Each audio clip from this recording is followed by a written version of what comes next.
The Galactic Council hall was older than most stars. Its walls were made of dark crystal that reflected light like frozen water. Hundreds of species filled the massive chamber, seated in rising circles. Some had wings, some had scales, some floated in the air without bodies at all. The air was heavy with tension because today was not a normal meeting. At the center of the hall stood a raised platform. On it were three figures. Two of them were not human. They were massive creatures, tall as buildings, with thick armored scales covering their bodies. Their long claws dug into the metal floor, leaving deep marks. Their eyes glowed with a sharp yellow light, cold and hungry.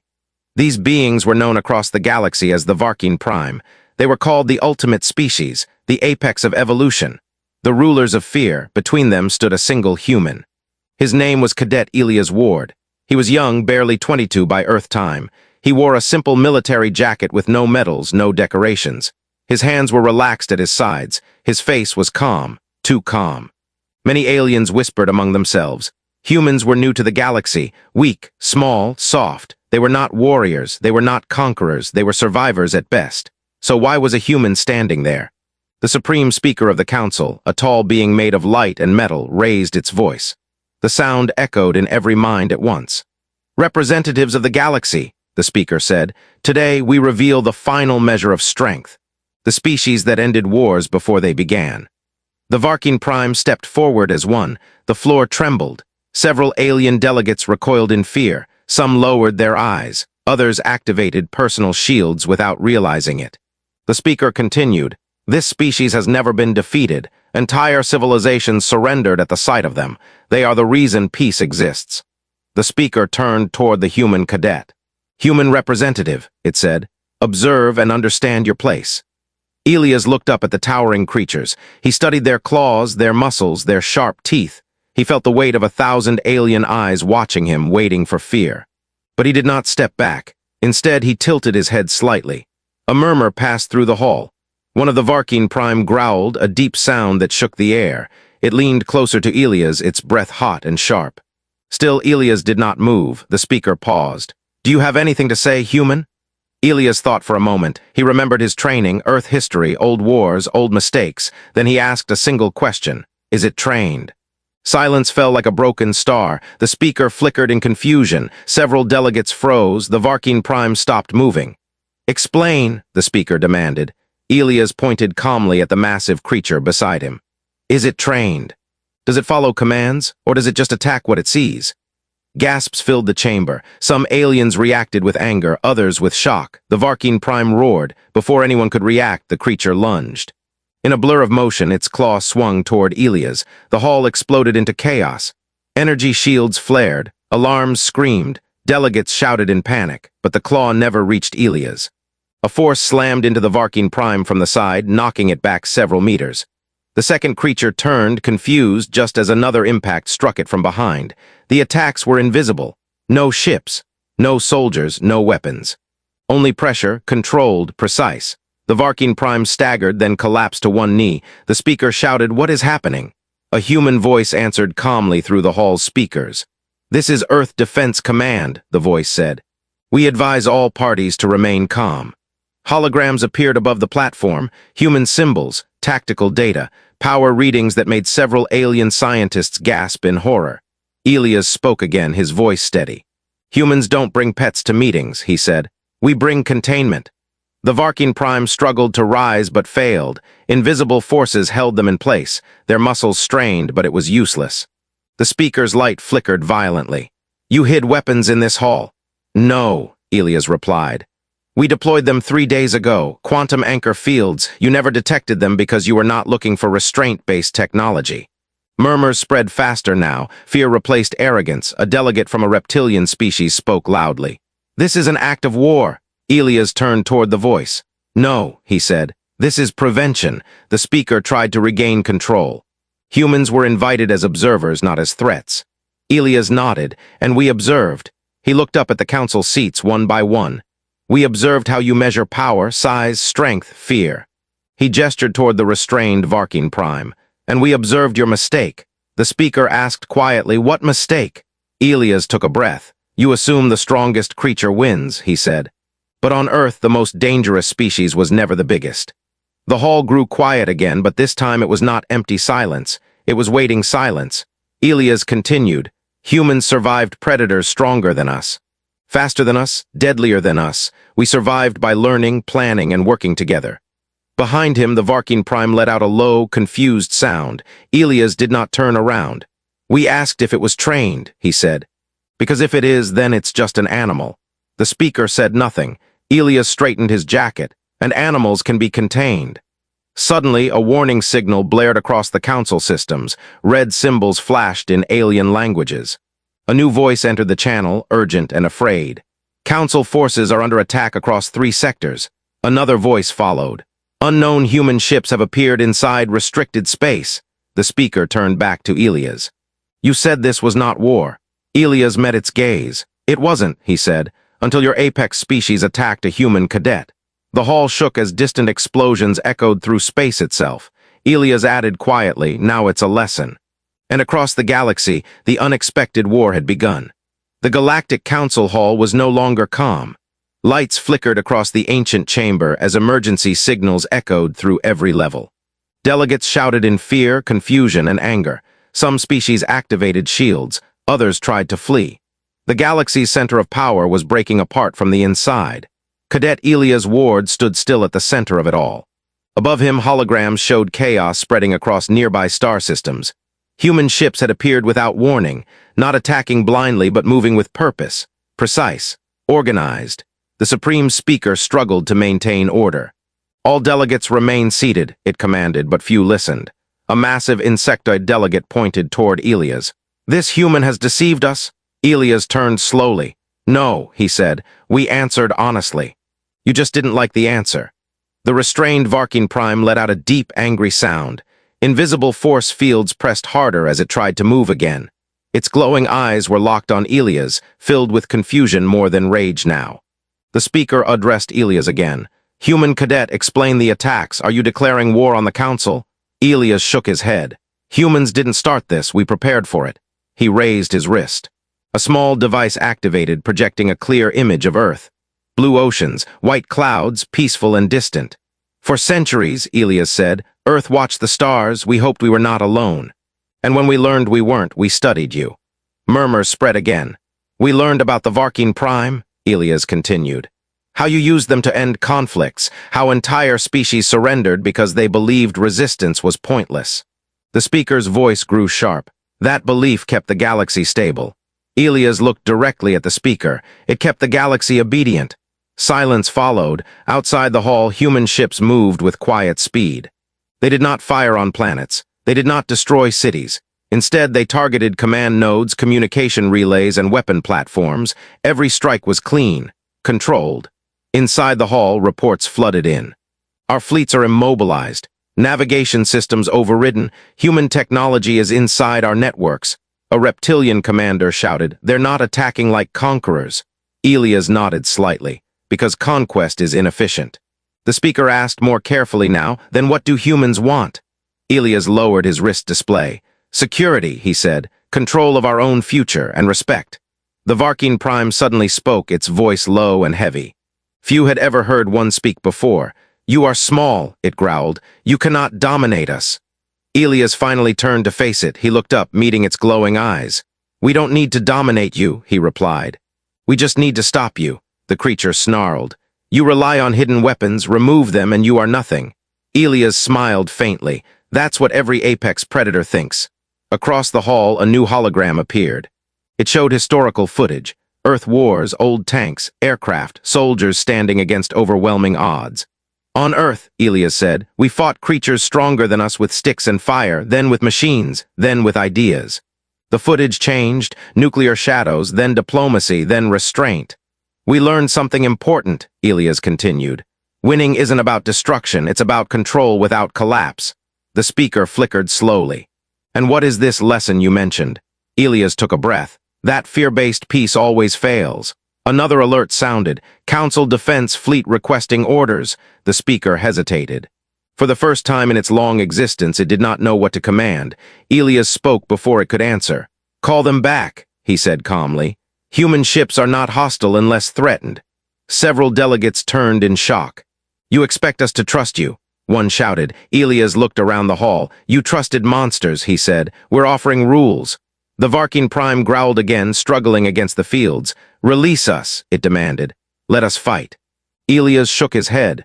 "You don't understand," he said. "This isn't a battlefield." He stepped closer to the creature, close enough that many delegates cried out in fear. "This is an evaluation." The speaker asked quietly, "Evaluation of what?"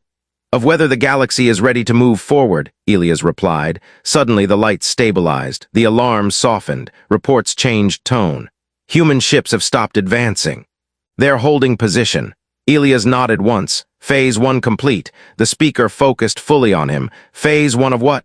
Elias looked up again at the council seats. "Human First Contact Doctrine."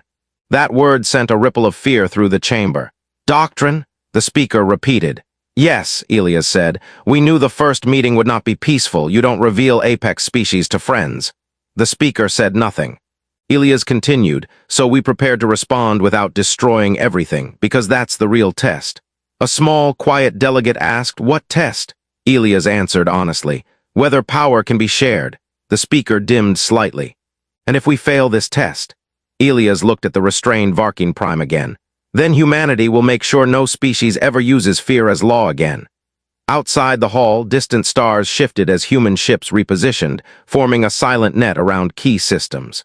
The galaxy was not burning, but it was no longer safe. Elias took a step back to the center of the platform. "This war," he said, "was never about territory." The speaker asked, "Then what is it about?" Elias met its gaze. "Change." And across the galaxy, leaders began to understand something terrifying. Humans were not trying to win the war. They were trying to end the old way of peace forever. The galaxy did not sleep after the council session. Across hundreds of systems, leaders gathered in emergency chambers. Messages crossed space faster than fear itself. For the first time in thousands of cycles, the Galactic Council was no longer the final authority. Human ships remained still, but their presence was everywhere.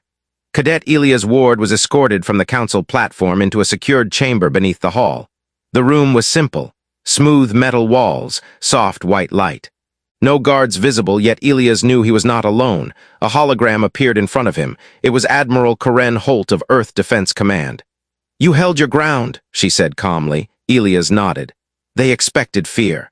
"They always do," the Admiral replied. "You changed the balance." Elias looked down briefly. "They're scared now." "Yes," Holt said. "That's why this part is dangerous." Back in the council hall, the Supreme Speaker met with selected delegates only. No recordings, no observers, just truth and panic. A massive avian delegate spoke first. "Humans are controlling our fleets without firing weapons. This is unacceptable." A crystalline being responded, "Yet our systems are intact, our worlds untouched." Another voice cut in, "Because they don't need to destroy us to win." The speaker flickered. "Then how do we respond?" Silence followed. Finally, a military delegate spoke. "We still have the Varking Prime." The speaker hesitated. "They are restrained." "For now," the delegate insisted. "Release them somewhere else. Let them remind the galaxy what true power looks like." The speaker dimmed, thinking. Deep beneath the hall, Elias felt a subtle shift in the air. Training had taught him to notice changes: pressure, energy flow. Something was moving. The door slid open. Two non-hostile council envoys entered. Their posture was tense. "The speaker requests your presence," one said. Elias stood and followed them back toward the main chamber. As he walked, human sensors embedded throughout the structure adjusted silently. Earth Defense Command was watching everything. When Elias entered the hall again, the atmosphere felt different. Less chaos, more cold intent. The speaker addressed him immediately. "Human Cadet, a proposal has been raised." Elias listened without speaking. "The Varking Prime will be released," the speaker said. "Not here, on a neutral world.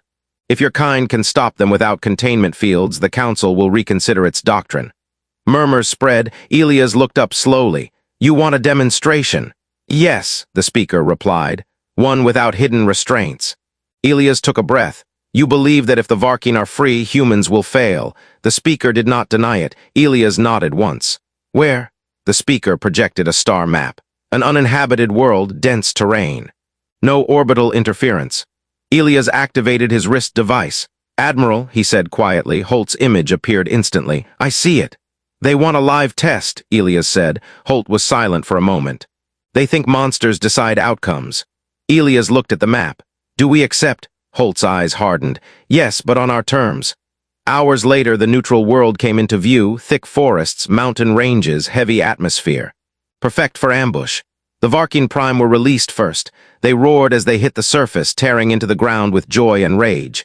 They moved fast, crushing trees, marking territory. From orbit, alien observers watched eagerly.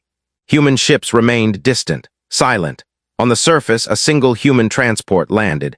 Elias stepped out with a small team. No heavy armor, no visible weapons, just light gear and calm movements. Alien commanders laughed openly. They send children, one said. On Earth channels, Holt spoke calmly. Begin Phase 2. Human teams spread out, not chasing, not attacking. They observed. The Varkin Prime hunted. They destroyed everything they found, rocks, trees. Creatures, but every movement was tracked. Patterns formed. The creatures returned to the same areas, marked the same paths, reacted the same way to sound and movement. Elias watched from a ridge. They're predictable, he said. Yes, Holt replied. Apex species always are.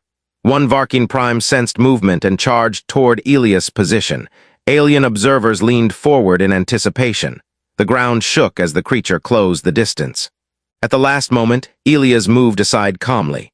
The creature roared and smashed into a hidden pit reinforced with smart materials. The ground collapsed under its weight, trapping it partially. It thrashed violently, but the pit adapted, absorbing force. The second Varkin Prime attacked from behind. Human drones activated, not firing weapons, but releasing focused sonic pulses. The sound disoriented the creature, confusing its senses. It roared in frustration, clawing blindly. Within minutes, both creatures were immobilized, not dead, not wounded, stopped. Silence filled the observation channels. The speaker's voice trembled. You defeated them. Elias shook his head. No, he said, we managed them. Alien commanders argued loudly. This is manipulation. This is unfair. Elias spoke into the open channel. So is fear. He stood before the restrained creatures, breathing hard but steady.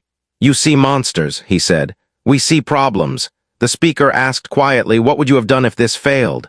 Elias answered honestly, we would adapt. The speaker dimmed. Your species does not think like ours. No, Elias agreed. We think further.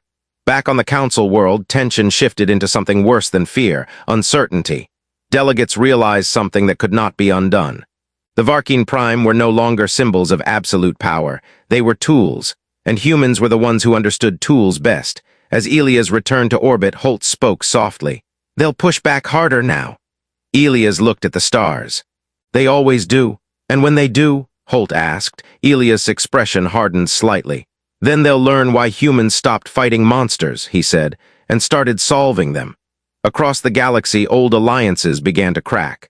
And in the quiet between stars, a new kind of war prepared to reveal its true cost. The galaxy reacted faster than humanity expected, not with open war, but with quiet resistance. Across multiple systems, Council-aligned worlds began to shut down cooperation. Human trade routes were blocked. Joint research stations went dark. Diplomatic channels filled with polite words and hidden threats. The old powers were afraid. Cadet Elias Ward stood inside a human command vessel, watching a live star map. Small red symbols appeared one by one. Each one marked a system that had cut ties. They're isolating us, a strategist said quietly. Admiral Karen Holt folded her arms. They're testing our patience. Elias looked closer at the map. They're also preparing something. Holt nodded. Yes. Deep within Council territory, a secret meeting took place. Species that had once bowed to the Varkin Prime now spoke boldly. We cannot allow humans to rewrite the balance, one leader said. They control too much already, another replied, and they hide their true strength. A third voice spoke coldly. Then we force them to reveal it. A plan formed, dangerous, desperate. On the edge of human-controlled space, a small colony world orbited a yellow star. It was peaceful, lightly defended. Mostly civilians. Human ships protected it, but no heavy fleets were nearby. That was the point. Without warning, unknown vessels emerged from jump space. Not Council fleets, not pirates, something new. They did not communicate. They attacked. Orbital platforms were hit first. Clean strikes, fast, precise. On the surface, alarms screamed as civilians ran for shelters. Human defense ships responded immediately, but something was wrong. Our weapons aren't locking, a pilot shouted. They're jamming targeting systems. Elias watched the feed in horror. They studied us. Holt's jaw tightened. They learned just enough. The enemy ships moved differently than Council fleets. They avoided standard formations. They sacrificed smaller vessels to expose defenses. Human ships fought back hard, but losses began to appear. Red icons blinked out. For the first time, the galaxy saw human ships destroyed. Across alien space, observers watched silently. "So they can bleed," one whispered. On the colony world, a transport carrying evacuees was struck. The explosion lit the atmosphere like a second sun. Elias turned away, fists clenched. "How many?" he asked. Holt closed her eyes briefly. "Too many." The enemy withdrew suddenly, vanishing into jump space before reinforcements arrived. The message was clear. Humans were not untouchable. The Galactic Council called an emergency session. This time, the speaker's voice lacked confidence. Human forces suffered losses. Several delegates spoke at once. "They provoked this. They brought war to civilians." Elias stood before them again, but this time his calm was strained. "That attack was not ours," he said. "You armed those ships." The speaker flickered sharply. "We have no record." "You erased it," Elias interrupted, "but not completely." Human evidence filled the air, ship designs, energy signatures, modified council tech. Silence followed. A delegate spoke softly. "We feared your control." Elias looked around the chamber. "So you chose terror." The speaker asked, "Will humanity respond?" Holt's voice replaced Elias. "Yes," alien delegates stiffened. "But not the way you expect," Holt continued. "Human fleets did not advance. They retreated. Several systems were abandoned, outposts dismantled, patrols reduced. To the galaxy it looked like weakness. Alien leaders relaxed. "They are pulling back," one said. "They know their limits." But Elias knew better. "Why are we retreating?" he asked Holt privately. Holt replied, "Because every war has a cost, and we refuse to pay it in civilian lives." Elias nodded slowly. Human engineers worked in silence. New defenses were built deeper within protected space. Refugee corridors opened. Medical ships moved constantly. Human losses were mourned openly. Names were read aloud across Earth. The galaxy listened. Something unexpected happened. Neutral worlds began to speak up. "They protected civilians," one leader said. "They could have destroyed entire fleets," another added. "They didn't." Whispers spread. Humans were not conquering. They were enduring. The council-aligned factions grew uneasy. Their attack had not broken humanity. It had revealed something else. Resolve. A second attack was planned. Larger, louder. This time it would be undeniable war. Human intelligence detected it early. "Mass fleet movement," a commander reported. "They're coming." Holt addressed her officers. "Evacuate border systems, no one left behind." Elias stood beside her. "And the fleets?" Holt met his eyes. "We hold." When the enemy arrived, they found empty worlds, no civilians, only human ships waiting in deep space. The battle was brutal, not flashy, close range. Controlled, human ships took hits, but they adapted fast. Formations shifted. Roles changed mid-fight. The enemy was strong but rigid. Human losses continued. So did enemy losses, then something changed. Human ships stopped firing. The galaxy did not celebrate the end of the battle. There were no cheers, no songs, no victory messages. Only silence filled the space between stars. That silence carried weight. It carried questions no fleet could answer. On Earth, cities remained quiet. People watched the sky with mixed emotions. Pride, fear, grief, and hope blended together. Humanity had survived its first real galactic war, but the cost was visible in every name etched into memorial walls. Cadet Elias Ward stood alone on a viewing deck aboard the command ship. The stars stretched endlessly before him.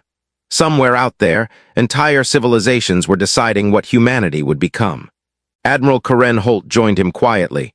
"The Council is meeting again," she said, "this time without weapons." Elias did not turn. "They're scared of losing control." "Yes," Holt agreed, "and scared of giving it up." Across the galaxy, the Galactic Council convened for what many believed would be its final session in its current form. Delegates arrived without escorts, without shields, without threats. The Supreme Speaker looked older somehow, its light dimmer than before. "We failed," the speaker said openly. "Fear was our foundation, and fear invited challenge." Some delegates lowered their heads, others looked angry. A delegate from a smaller species spoke. "The humans exposed the truth. We were never at peace, we were obedient." Murmurs followed. Another voice said, "And now we are vulnerable." The speaker replied slowly. "Vulnerable is not the same as weak." Human representatives arrived last. No fleets followed them, no shows of force. Elias walked beside Holt into the chamber once more. This time the room felt different, less hostile. More uncertain, the speaker addressed Elias directly. "Human Cadet, your species has proven its capability. The Council wishes to negotiate." Elias nodded. "We're listening." The speaker continued. "The old doctrine will be dissolved. The Varkine Prime will be removed from enforcement roles." That announcement sent shockwaves through the chamber. A military delegate protested. "That leaves us exposed." Elias spoke calmly. "No, it leaves you honest." Silence returned. The speaker asked, "What does humanity demand in exchange?" Holt glanced at Elias. This moment had been discussed many times. Elias stepped forward. "We don't want your territory or your resources or your submission." Confusion spread. "We want shared security," Elias continued. "No apex species, no fear enforcement, decisions made by consent, not threat." A delegate asked sharply, "And if a species refuses?" Elias answered without hesitation. "Then they stand alone, not against us, against reality." The speaker dimmed thoughtfully. "You would allow chaos." "No," Elias said, "we would allow choice." The chamber erupted in debate. Voices rose, alliances fractured. Old enemies spoke as equals for the first time. Hours passed. Finally, the speaker raised its light. "The Council cannot survive in its current form," it said. "Too much has changed." That admission felt like the end of an era. "We propose a transition," the speaker continued. "A cooperative network, shared defense, shared responsibility." All eyes turned to Elias. "This was always your goal," the speaker said. "Was it not?" Elias shook his head slowly. "Our goal was survival." A smaller delegate spoke quietly. "And now?" Elias looked around the chamber. "Now we choose what kind of survivors we are." The vote was not unanimous. Some species refused, they withdrew. They left the chamber in silence, taking their fleets and their fear with them, but most stayed. The old council dissolved before the stars that day. In its place, something fragile formed: trust. Days later, Elias returned to Earth. He stood before a quiet memorial, reading names carved into stone. Soldiers, engineers, pilots, civilians, he felt the weight of each one. Holt joined him again. "The galaxy is watching us," she said, "waiting for us to fail." Elias nodded. "They should." Holt studied him. "You sound certain." Elias looked up at the sky. "Because power isn't proven when you win," he said. "It's proven when you stop." Messages arrived daily. Requests for aid, mediation. Protection, human fleets responded carefully, slowly, always with restraint. Some humans questioned it. "Why help them after what they did?" people asked. Elias answered publicly. "Because if we don't, someone worse will." The galaxy shifted. Not quickly, not easily, but steadily. Then came the final challenge. A message arrived from beyond known space. A signal older than any current civilization. A warning something was coming. Something that had destroyed entire regions long before the Council ever existed. Human scientists studied the data. "So this is the real test," one said. Elias stood at the center of the room, calm but focused. "Yes," he said. "This is what they were afraid of." Holt looked at him, "And now?" Elias took a deep breath. "Now," he said, "we find out if the galaxy can stand together." The stars outside seemed to darken slightly, as if listening. Humanity had changed the rules, but the universe was about to ask if they were strong enough to live with the consequences, and the answer would not come from fear, it would come from unity. The signal came from beyond mapped space. It did not threaten, it did not speak. It simply existed, repeating a pattern older than language. Entire systems went silent where it passed. No debris, no survivors, just absence. The galaxy finally understood. This was not a force that could be feared into peace. This was extinction. The new cooperative council assembled in record time. Species that had never shared a room before stood together now. Fear remained, but it no longer ruled the conversation. Cadet Elias Ward stood among them, no longer just a cadet in their eyes. He was something new, a symbol of a species that had refused to kneel. Scientists spoke first. "The entity does not respond to communication." Military leaders followed. "Weapons have no effect." A quiet voice asked, "Can it be stopped?" Silence answered. Admiral Karen Holt stepped forward. "Not by force," she said, "but maybe by choice." All eyes turned to her. "The entity erases systems that resist," Holt continued. "But it ignores empty space. It reacts only to aggression or fear-based signals." Elias understood before the words finished forming. "It hunts dominance," he said. Yes, Holt replied, anything that declares itself supreme. The room fell quiet. The old council would have failed this test. They would have sent apex species, threats, weapons, they would have died. Elias stepped forward. Then we do the opposite. A delegate asked carefully, you want us to stand down? Elias nodded, all of us together. Murmurs spread. That makes us vulnerable, someone said. Yes, Elias replied, on purpose. Preparations began across the galaxy. Fleets powered down heavy weapons, defense grids shifted to passive mode. No threats, no warnings. No claims of superiority. Human ships led the formation not as commanders but as anchors. At the edge of known space, the entity approached. Space bent around it. Light dimmed. Sensors screamed and then went quiet. Fear surged. Elias stood aboard the lead human vessel, staring into the dark. Holt stood beside him. This goes against everything we know, she said. Elias nodded. That's why it might work.